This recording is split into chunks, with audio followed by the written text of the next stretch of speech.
Hello, my name is Carole. Welcome to my sewing room. I have a question for you today. How many times have you sewn one of your favourite patterns, your tried or true, and said, I always make this, I've never made this? Exactly. If you have a lot of the big four patterns and still some of the indie patterns, you quite often have a few views on there, but you tend to only choose one. Now, this is where my hashtag a different view comes in. As my hashtag fabric wheel of fate, my lovely wheel is just put away for a couple of months, having a little bit of a rest. As you know, I always like to challenge myself and do something a little bit different. I just keep things fun.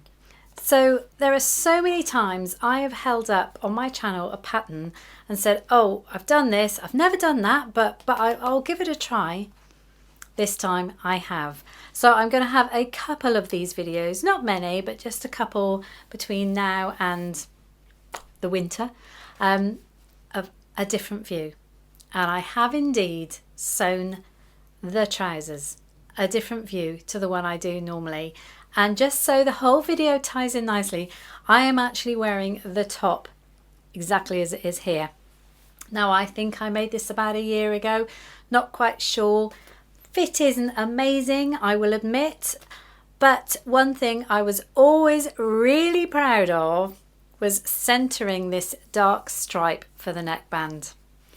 That's the bit I was always pleased about, and obviously because it's a V as well, so double the pressure.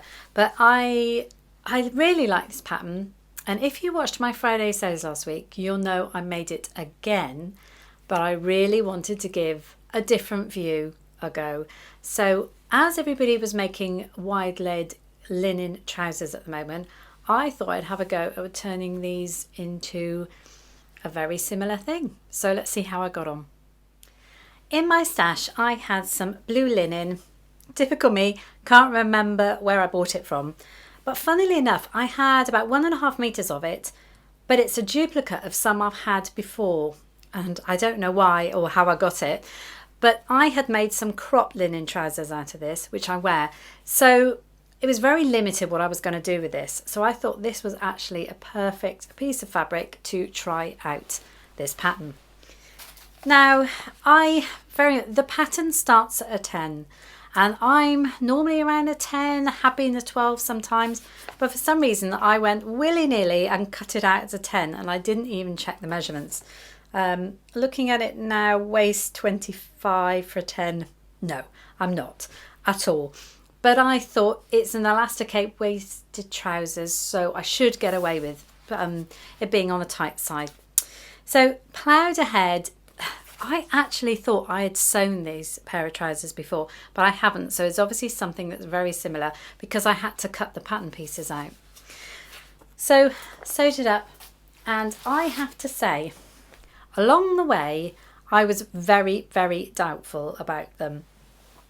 The pieces are quite big and quite wide. So basic pair of trousers, what you normally do, don't you, is sew the inner leg seams. Then it depends, the order changes, doesn't it?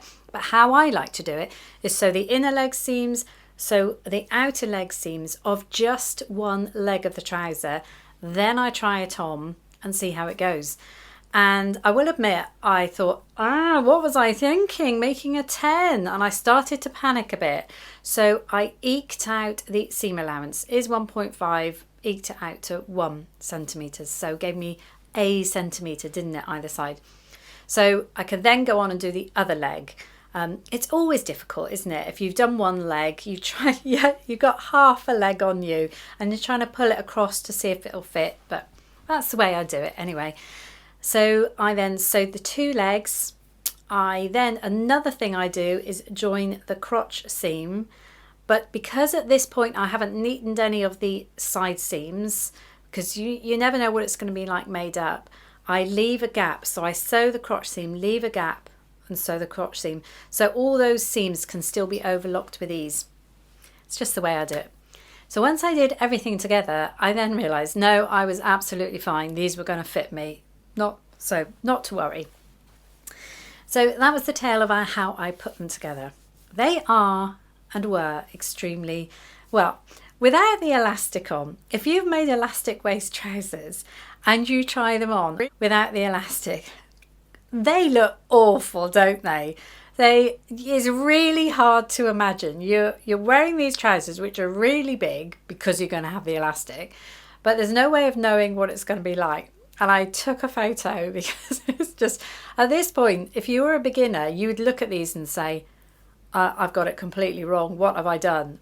But because I've been sewing, and a lot of us have been sewing a lot, we know once the elastic goes into a waistband, it'll turn out all right. So I took this picture, and as you can see, they're really, really long on me as well. I had to I chopped off 1.5 inches, and the hem is 1.5 inches as well. So 3 inches in height came off these. All in all, I am really happy. They are baggy, and they are linen trousers, and they have a different look to anything that I've worn before.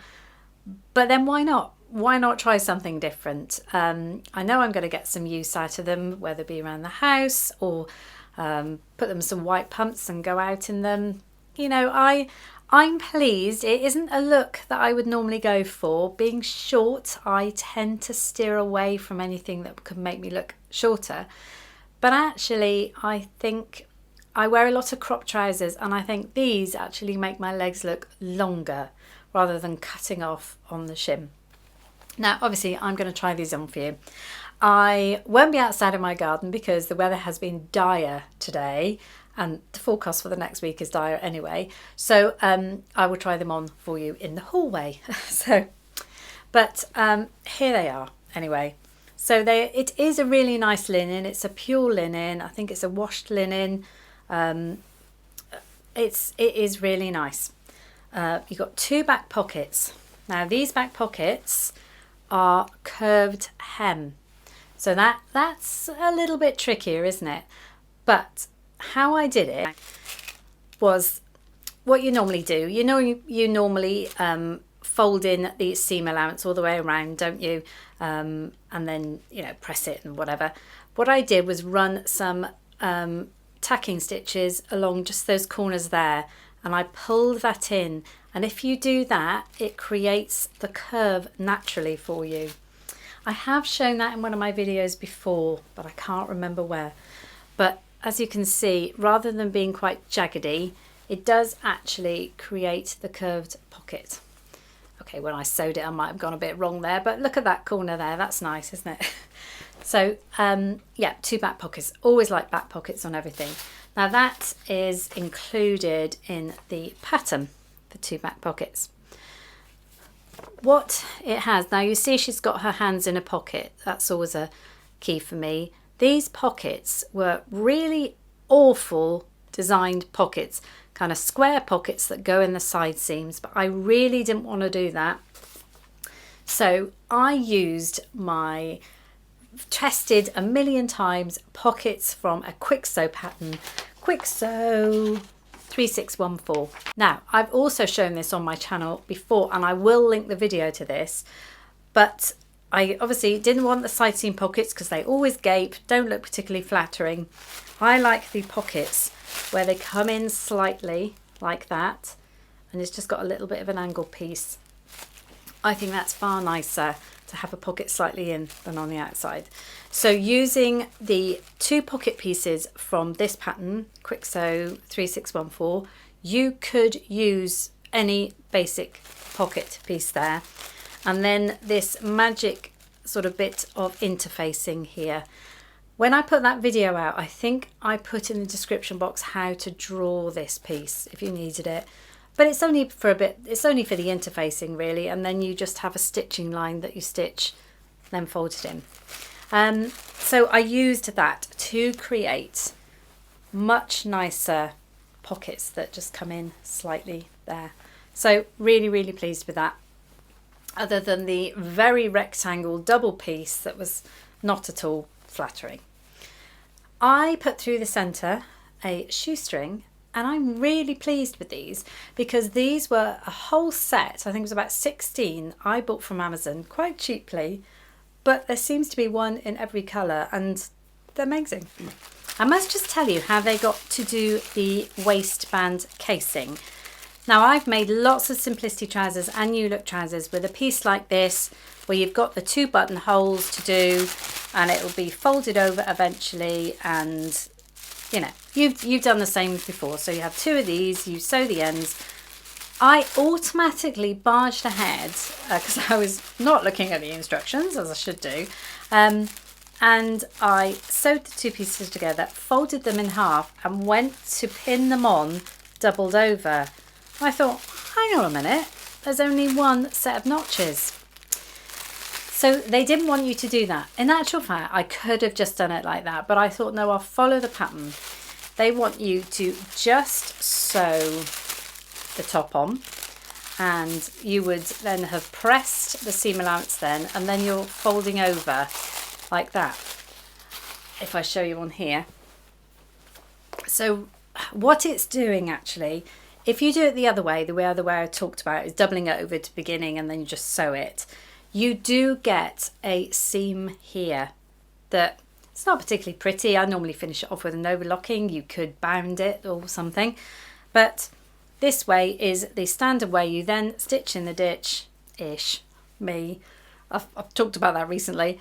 And then you get the, it's all enclosed. So I can't decide which I like. But no, I thought, yeah, normally you would just fold the 2 pieces and sew it on like that. But this was kind of a proper waistband where you folded it over, seam under and stitch in the ditch. So I'm really pleased, and I'm really pleased I had a go at a different view of one of my favourite patterns. So would I recommend this pattern? I have to say it's a very basic pair of trousers if you made them up as they are there.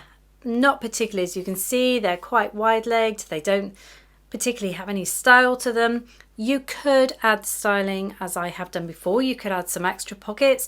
You could do some deep darts in the hem to make them kind of more barrel leg. And I have done that as well recently on a pair of trousers.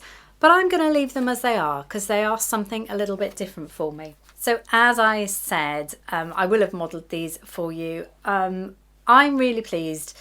That colour trouser isn't going to go with this. I didn't design the 2 to go together. But I do have a few more patterns like this where I have made the same view over and over again. So really I'm not getting value for money, especially on like a coordinates pattern like that one is. I need to get value for money. And as I say, the big 4-do coordinates pattern, even if it's a top pattern that I've made lots and lots of times, and it might just be something with sleeves, and I haven't done the sleeve version before. It's just getting my juices flowing on what I can sew between now and Christmas, the end of the year. Just a bit of fun. Thank you so much for joining me today. I do hope you've enjoyed this video and my little pattern review of New Look 6351. Now I can say I recommend the top and I recommend the bottom. I'm not going to do the jacket on there though. There's a jacket on there. I don't need a jacket in my life, but I'm sure it'll be fine if you did. Thank you so much for joining me. I really appreciate your company. Thank you so much for your kindness in your comments. You're always so lovely. Join me again on #FridaySews, my regular update once a week on a Friday, telling about what I've been sewing. Recently, I've just included my new Fridays 5 in 5. If I haven't got around to sewing much now, I'm showing you 5 me-made garments from before, maybe going back a few years, in 5 minutes. So 5 garments in 5 minutes, and that is great fun to do. So thank you for joining me again. Have a wonderful week, whatever you're up to, and happy sewing.